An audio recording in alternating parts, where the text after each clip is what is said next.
Bonjour à toutes et à tous. Donc, on m'a fait remarquer dans mes précédentes vidéos que j'ai choisi le format court pour les vidéos, donc je veux pas que ça dure trop longtemps. Et le problème, c'est que quand je présente un groupe qui a plusieurs albums, voire beaucoup d'albums comme Paradise Lost, la vidéo est trop courte. Et donc, on m'a fait remarquer qu'il fallait que je rentre dans les détails par rapport au groupe, en fait. Que je choisisse ce qui me plaît vraiment et ce qui est fondamental pour moi, que je vous le présente plus en détail parce que une vidéo de 4 minutes ou 4 minutes 30, c'est trop rapide en fait.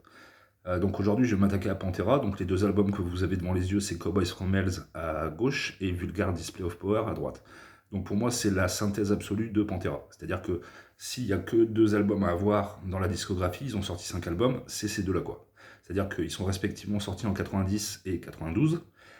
Et donc c'est génial, c'est vraiment à l'époque le heavy metal et le metal est dominé par Metallica, Megadeth, Iron Maiden, et ils arrivent avec une formule beaucoup plus agressive, beaucoup plus lourde et beaucoup plus rentre dedans en fait.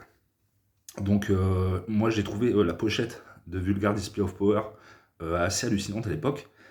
Donc il faut savoir que c'est un groupe que j'ai découvert vers 93-94, et donc ce point dans la figure, c'est littéralement ce que vous ressentez à l'écoute de cet album. C'est-à-dire qu'on a un album génial, le groupe conçoit qu'il a un album génial, et pour parler vulgairement, il va vous mettre un pain dans la gueule, quoi. Donc voilà, c'est la grosse claque, vous allez en prendre plein les oreilles.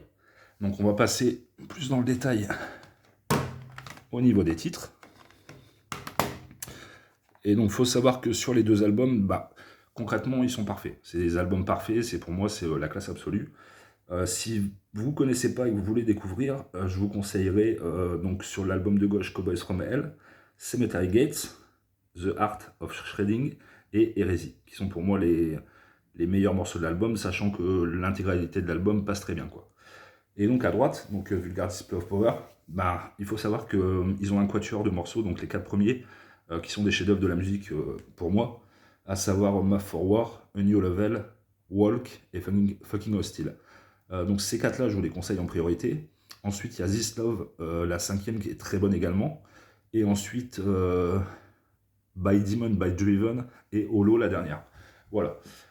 Pour moi, c'est des chefs-d'œuvre absolus, je les écoute régulièrement. C'est un groupe que j'ai découvert, comme je vous ai dit, vers 93. Donc ouais, ça fait 28 ans que j'écoute. J'écoute pas tous les jours quand même, mais j'écoute régulièrement et c'est la claque, quoi. Ça vaut vraiment le détour. C'est un groupe fondamental dans l'histoire du métal. Pour moi, ils vont se fourvoyer à partir du troisième album, dans le sens où ils vont durcir la formule, et donc ils vont vouloir être de plus en plus violents. Et je trouve que ces deux albums-là, ça reste du power metal. Enfin, ils ont créé le power metal, mais ça reste un metal quand même beaucoup plus agressif que Metallica et Megadeth, par exemple, qui dominent les ondes à l'époque. Mais ça reste vraiment accessible à l'oreille, quoi. Donc voilà, j'espère que ça vous aura donné envie de découvrir. À bientôt. Salut!